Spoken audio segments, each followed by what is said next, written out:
Salam damai sejahtera untuk kita semua.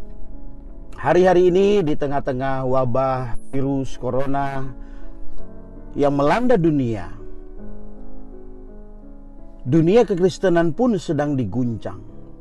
Tuhan sedang memakai situasi saat ini untuk menyaring, untuk memurnikan kekristenan dari segala kemerosotan yang telah terjadi selama mungkin ribuan tahun ini.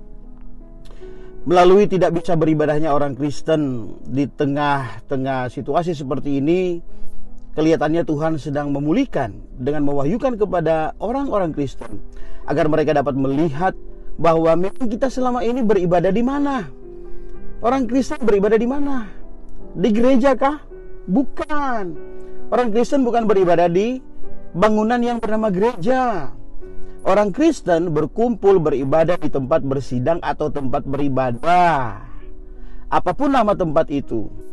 Dan orang yang berkumpul bersidang beribadah itulah gereja, karena gereja bukanlah gedungnya. Hal ini anak sekolah minggu pun sudah tahu. Gereja bukanlah gedungnya, dan bukan pula menaranya. Bukalah pintunya, lihat di dalamnya. Gereja adalah orangnya.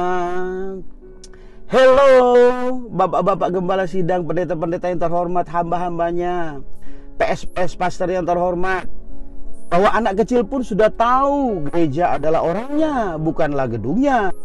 Tetapi ketika mereka besar, mereka diajari yang lain, bahwa gereja adalah suatu gedung, suatu bangunan, suatu organisasi, suatu badan lembaga rohani. Hello, tidak ada gedung yang rohani, tidak ada organisasi rohani, apalagi artis rohani.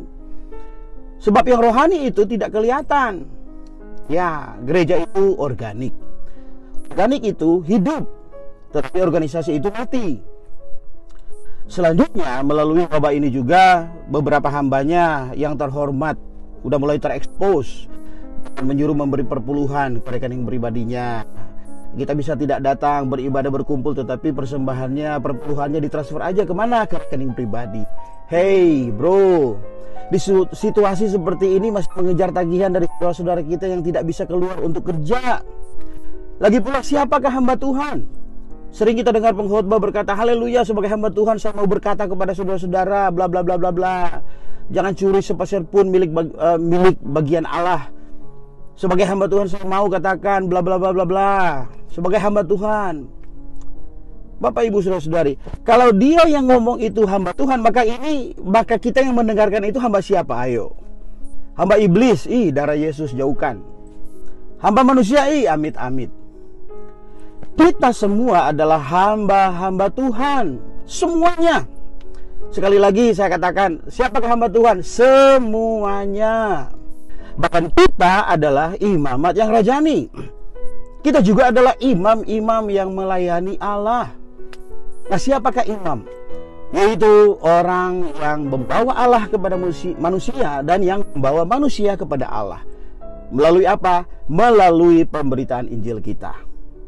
Oleh sebab itu, jadilah orang-orang yang memberitakan Kristus kepada semua bangsa di tengah-tengah kemelut wabah ini. Katakan kepada semua orang, dunia sedang guncang wabah, tetapi jika kita ada di dalam Kristus, kita berada di dalam suatu kerajaan yang tidak terguncangkan, bahkan oleh alam maut sekalipun. Oleh sebab itu, terimalah Yesus sebagai Tuhan dan Juru Selamat pribadimu, sebab dialah kerajaan yang tidak terguncangkan itu. Amin. Haleluya. Tuhan Yesus memberkati.